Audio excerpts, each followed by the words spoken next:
جب تک رہے گا سلسلہ ماہو نجوم کا، ڈنکا بجے گا چار سدار العلوم کا۔ ہلو کیا بات ہے؟ حضرت سب خیریت ہے؟ اللہ کا شکر ہے، عافیت ہے۔ بس آپ سے نظام الدین کے فضائل سننے کے لیے بات کرنا تھا۔ ارے نظام الدین کے فضائل تو سر آنکھوں پر ہے، اس کا تو کوئی انکار کر ہی نہیں سکتا، اور اگر نظام الدین کے فضائل کا جو انکار کرے جی اس سے زیادہ کم عقل کوئی نہیں ہے۔ نظام الدین سے امت کو جو کچھ ملا ہے جی شاید کسی زمانے میں اتنا سب کچھ ملا ہوگا کہیں سے۔ ماشاء اللہ۔ تو حضرت میں نے یہ سنا ہے کہ آپ فضائل نظام الدین لکھنے والے ہیں بولتے ہیں؟ آپ فضول بات مت کرو، فضائل نظام الدین لکھنے کی کیا ضرورت ہے؟ نہیں حضرت، مجھے سننے کو ملا ہے کہ ایک ساتھی ہے ہمارے، انہوں نے مجھے آپ کا نمبر سینڈ کیا ہے، انہوں نے کہا ہے کہ حضرت فضائل نظام الدین لکھنے والے ہیں۔ ارے نہیں، وہی تمہارے جو ہے نا آپ جن کے پیروکار ہے، مولانا احمد الہی صاحب، مولانا ابراہیم صاحب، ہم ان کے پیروکار نہیں ہیں حضرت، ہم ان کے پیروکار نہیں ہیں، ہم تو علماء دیوبند کے پیروکار ہیں بھائی۔ آپ کہہ دو کہ ہم شورا کو نہیں مانتے، ایک دم صاف بول دو۔ ارے بھائی ہم شورا کو کیوں نہیں مانیں گے؟ تو پھر میں کیا بول رہا ہوں آپ کو؟ جی لوگ کہتے تھے کہ نظام الدین میں سانس بھی لینا ایمان میں تازگی پیدا کرتی ہے۔ جی بالکل، انہیں کے جملے جی بالکل۔ اب حضرت، اب فار ایگزامپل مولانا ابراہیم صاحب نے یہ کہا کہ نظام الدین میں سانس بھی لینا کیا ہے؟ ایمان میں تازگی پیدا کرتی ہے، ایمان میں تازگی پیدا کرنا ہے۔ امام اعظم ابو حنیفہ رحمۃ اللہ علیہ مولانا ابراہیم صاحب سے بڑے ہیں کہ نہیں؟ میں کیا کہہ رہا ہوں آپ کو؟ سنیے نا ارے سنیے تو صحیح حضرت، ارے میرے اللہ کے بندے سنو تو صحیح۔ نظام الدین کے ٹکڑوں پر آپ لوگ پلے ہو، جو عزت وقار احترام لوگ عزت سے ملا کرتے تھے، وہ سب نظام الدین کی نسبتیں تھی، اور نظام الدین کی نسبتیں ہٹیں گے سارے عالم سے قیمت ختم ہو گئی۔ ٹھیک ہے نا، اب سن لیجیے میری بات تو سن لیجیے آپ۔ اب امام اعظم ابو حنیفہ رحمۃ اللہ علیہ مولانا ابراہیم صاحب سے بڑے ہیں کہ نہیں ہیں؟ ہے نا؟ تو امام اعظم ابو حنیفہ رحمۃ اللہ علیہ امام یوسف سے کہہ رہے ہیں کہ یوسف مر جانا لیکن کوفہ مت چھوڑنا۔ ہاں صحیح بات ہے، سن رہے نا؟ امام یوسف سے کہہ رہے ہیں کہ یوسف مر جانا لیکن کوفہ نہیں چھوڑنا، لیکن امام اعظم ابو حنیفہ رحمۃ اللہ علیہ کے دنیا سے رخصت ہونے کے بعد میں امام یوسف نے ہجرت کر لی مدینہ۔ تو اب امام اعظم ابو حنیفہ کے قول کو امام یوسف نے نہیں مانا تو امام یوسف کے اوپر کیا عائد ہوتا؟ بس ارے حضرت کو بتائیے تو صحیح، آپ جیسے پرانوں کے اقوال بتا رہے ہیں نا، امام اعظم ابو حنیفہ رحمۃ اللہ علیہ نے اس دور کے نوعیت کو دیکھ، سنو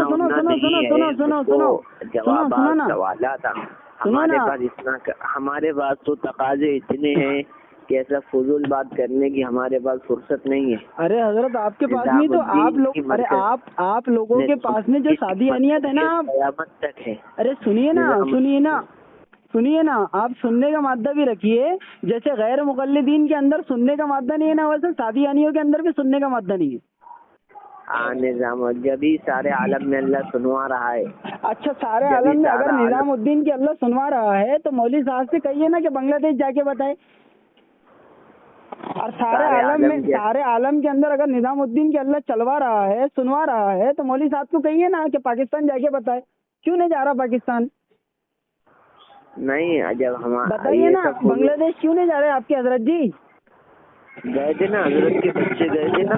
ارے حضرت جی کو بولو نا جا کے بتاؤ۔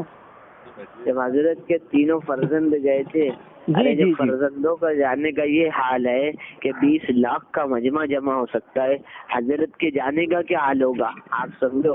تو حضرت آپ اللہ کی ذات کو گواہ بنا کے بولتے ہیں کہ 20 لاکھ میں ایک بھی آدمی کم نہیں تھا۔ بچوں کی یہ تاثیر ہے تو باپ کی کیا تاثیر ہوگی؟ ارے یار وہ تو مسئلہ جانے دو نا. آپ یہ بتاؤ نا مجھے کہ 20 لاکھ کمپلیٹ تھے, آپ نے گنے تھے کیا؟ ندوی صاحب رحمۃ اللہ علیہ کی جیسی شخصیت کہتی تھی حضرت مولانا صاحب کو کھلاتے ہوئے کہ میں صحابہ کا بچہ کھلا رہا ہوں. اچھا, مولانا علی میاں صاحب ندوی رحمۃ اللہ علیہ کی یہ بات یاد ہے آپ کو؟ ہاں یہ بات یاد ہے نا. لیکن ابھی جو وقت کے بزرگ گزرے, جو دیوبند کے شیخ الحدیث گزرے, مولانا سعید احمد صاحب پالنپوری رحمۃ اللہ علیہ, انہوں نے سنو مخالف ہی رہے ہیں, آپ ان کی بات مت کرو. ارے یار وہ تو بڑے ہیں نا ہمارے جیسا علی میاں صاحب ندوی رحمۃ اللہ علیہ کے ہمارے نزدیک ایک بڑے بزرگ ہیں ہمارے, تو مفتی سعید احمد صاحب پالنپوری ہمارے بڑے نہیں تھے کیا؟ تو لیکن نہیں آپ بتائیے نا. نہیں آپ بتائیے نا, مفتی سعید احمد صاحب اب بڑے نہیں تھے ہمارے؟ ارے وہ تو ارے یہ نہیں, پہلے یہ بات کلیئر کیجیے, کیا وہ ہمارے بڑے نہیں تھے نا ہمارے بڑے؟ ہاں تو بڑے تھے تو بڑوں کی بات مانو نا پھر. مان رہے نا؟ ہاں تو یہ بھی مانو نا کہ مولوی سعد کے بارے میں تو انہوں نے پہلے ہی کہہ دیا تھا یہ امت کا بیڑا غرق کر دے گا. ایسا نہیں ہے, استغفار کرو. ارے حضرت استغفار, اور مولانا علی میاں ندوی رحمۃ اللہ علیہ کی بات پہ سبحان اللہ. ارے الحمدللہ, اللہ کا احسان ہے. ارے مولانا ہارون صاحب نے ہارون نے کہا تھا سنیے نا میری بات سنیے. آپ سادیانیوں کا مطلب کیسا ہو گیا معلوم؟ میٹھا میٹھا ہف ہف کڑو کڑو تھو تھو. آپ ہے نا سدھر جاؤ. ارے سدھر جاتے ہیں, حیثیت نہیں رہی ہے آپ لوگوں کی, کوئی حیثیت نہیں ہے. صوبہ برار میں بھی کوئی حیثیت نہیں ہے آپ لوگوں کی. ارے واہ واہ واہ واہ ماشاء اللہ. حیثیت کو توڑے, جو مرکزیت کو ختم کرے, ان سے بڑا ظالم کوئی نہیں ہے.